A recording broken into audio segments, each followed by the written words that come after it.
Por 20 minutos. Senador Eunício Oliveira, senhoras senadoras, senhores senadores, telespectadores da TV Senado, ouvintes da Rádio Senado, amigos e amigas do meu querido Estado do Pará. Iniciamos o ano legislativo, presidente Eunício Oliveira, votando matérias da mais alta relevância para a agenda nacional. Na semana passada, este plenário aprovou a MP do ensino médio, com segmentação de disciplinas segundo áreas do conhecimento, maior liberdade de escolha de disciplinas pelo aluno e implementação gradual do ensino integral. Ainda neste semestre, deverão chegar ao Senado a PEC 287 de 2016, da reforma da Previdência, e o PL 6787 de 2016, proposta de reforma na consolidação das leis do trabalho, CLT. Todos esses temas são fundamentais para a recuperação da economia nacional, pois criam um ambiente de estabilidade e confiança que permite a retomada de investimentos. Nesta mesma direção, gostaria de destacar outra matéria, que não apenas faz justiça aos estados brasileiros, como também reconstrói as bases do nosso Pacto Federativo. No final de novembro de 2016, exatamente no dia 30, uma decisão unânime dos ministros do Supremo Tribunal Federal declarou procedente a ação movida pelo Estado do Pará.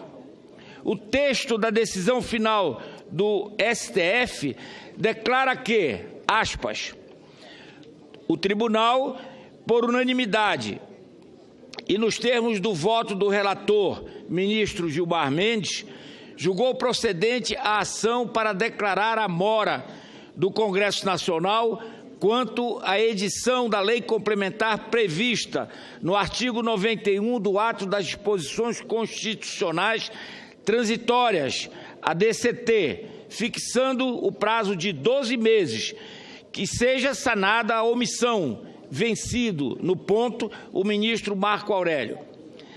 Na hipótese de transcorrer em habeas o mencionado prazo, o tribunal, por maioria, deliberou que caberá ao Tribunal de Contas da União, TCU, a fixar o valor do montante total a ser transferidos aos Estados-membros e ao Distrito Federal, considerando os critérios dispostos no artigo 91 do ADCT para fixação do montante a ser transferido anualmente, a saber, as exportações para o exterior de produtos primários e semi-elaborados, a relação entre as exportações e as importações, os créditos decorrentes de aquisições destinadas ao ativo permanente e a efetiva manutenção e aproveitamento do crédito do imposto a que se refere o artigo 155,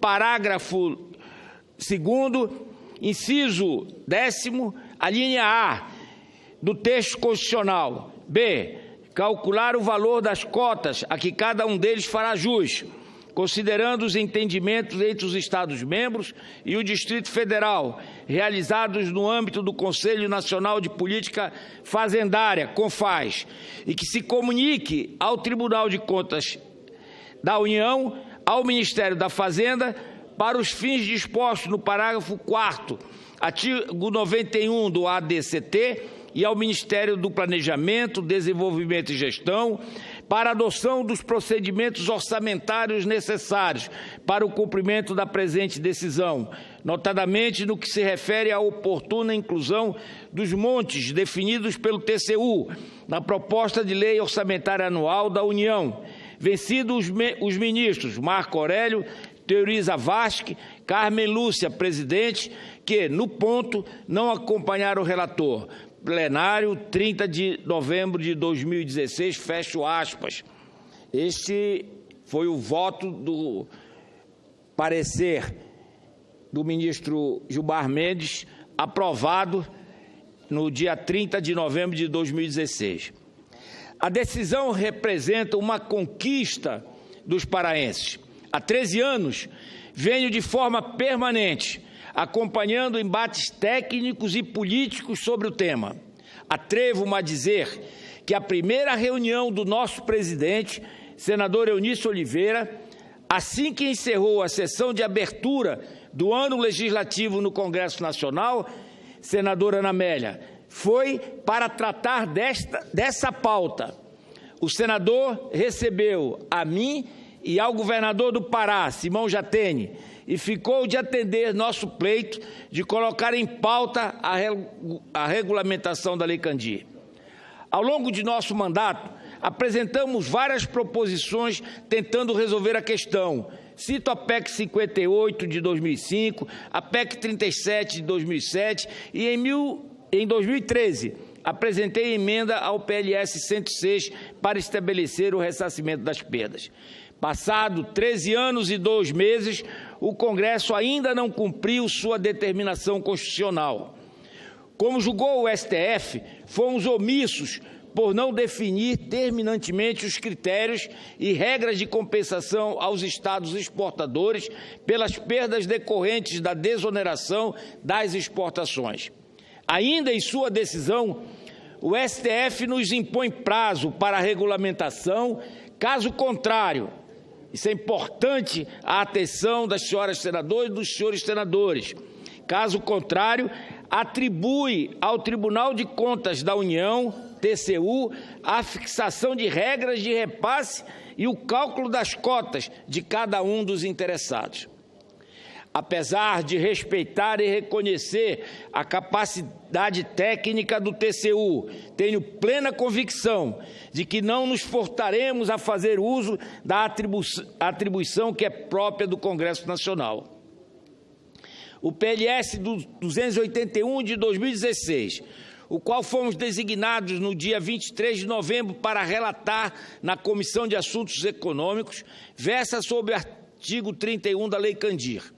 De autoria do senador Wellington Fagundes, o texto prevê a regulamentação, a compensação da União aos estados e municípios por conta da perda de receita decorrente da desoneração de ICMS sobre exportações de bens primários e semi-elaborados e da concessão de crédito nas aquisições destinadas ao ativo permanente.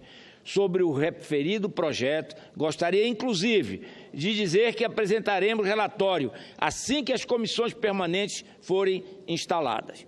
Outros projetos foram apresentados nesta Casa, com a finalidade de fazer justiça com os estados exportadores.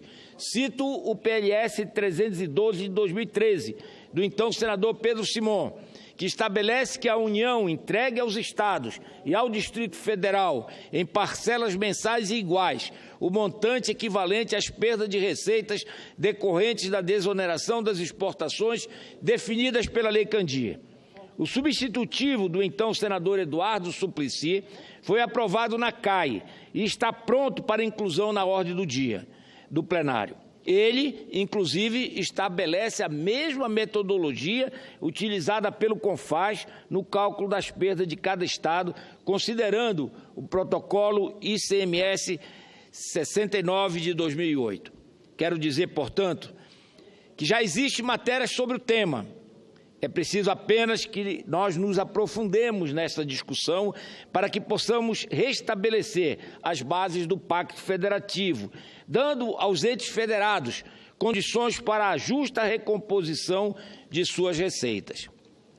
Como verdadeiro representante dos estados que somos no Senado Federal, que agonizam em razão da atual crise financeira, não podemos permitir que há mais de uma década a compensação das desonerações seja feita pelo governo federal em índices infinitamente menores do que as reais perdas.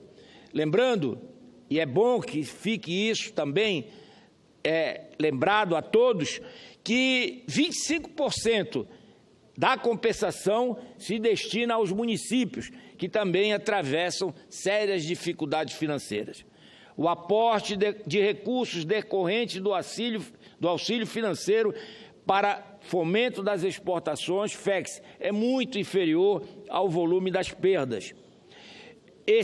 Essa compensação que hoje é feita, parte pelo FEX e parte como substituto da Lei Candir, não chega a 15% da perda real de cada estado, inclusive do estado do Pará, que é um dos mais penalizados pela não tributação dos produtos primários e semi-elaborados na exportação. A lei é correta, nós não se exporta impostos. Agora, como está na Constituição, esse imposto não cobrado pelo Estado tem que ser ressarcido pela União, porque ele vem para sanear, melhorar a balança comercial, dando superávit para o nosso país. Ao analisar as perdas no período de 1997 a 2015, a Fundação Amazônia de Amparos a Estudos e Pesquisas, FAPESPA, chegou a uma conclusão que deve servir de alerta. Apenas o Pará, no período, deixou de arrecadar aproximadamente, senadora Ana Amélia, e o seu Rio Grande do Sul também deve ter uma perda enorme pela não compensação das perdas de tributação na exportação. Só o Pará, como eu disse, de 1997 a 2015, deixou de arrecadar aproximadamente 46,6 bilhões com as desonerações. Minas Gerais, que é os 3 estados que mais perdem pela não tributação das exportações, Minas, Mato Grosso e Pará. Minas Gerais perdeu 92,2 bilhões. Já o Rio de Janeiro e o Rio Grande do Sul, senadora Ana Amélia, que decretaram calamidade financeira, deixaram de arrecadar, o Rio de Janeiro, 49,2 bilhões, e o Rio Grande do Sul, 41,8 bilhões. Portanto, recompor as bases federativas deve ser um compromisso de todos. Temos que sair da inércia. Ou pautamos logo o projeto do senador Pedro Simon, ou formamos, e eu quero aqui sugerir ao nosso presidente, senador Eunício Oliveira, e pedir que ele possa, como ficou decidido na reunião que tivemos, tão logo terminou a sua sessão de posse, que ele possa dar agilidade à tramitação dos projetos de regulamentação.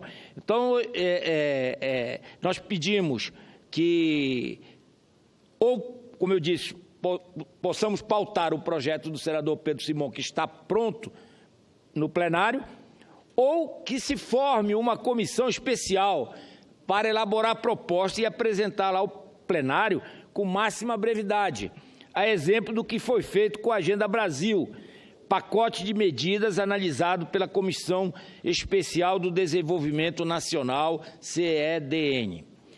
Precisamos, pois, senhoras senadoras e senhores senadores, tratar com urgência a regulamentação da Lei Candir. Caso contrário, seremos novamente omissos em nosso dever de defender a Constituição e os Estados brasileiros, princípios maiores do mandato parlamentar. Muito obrigado, presidente, senadora Ana Amélia.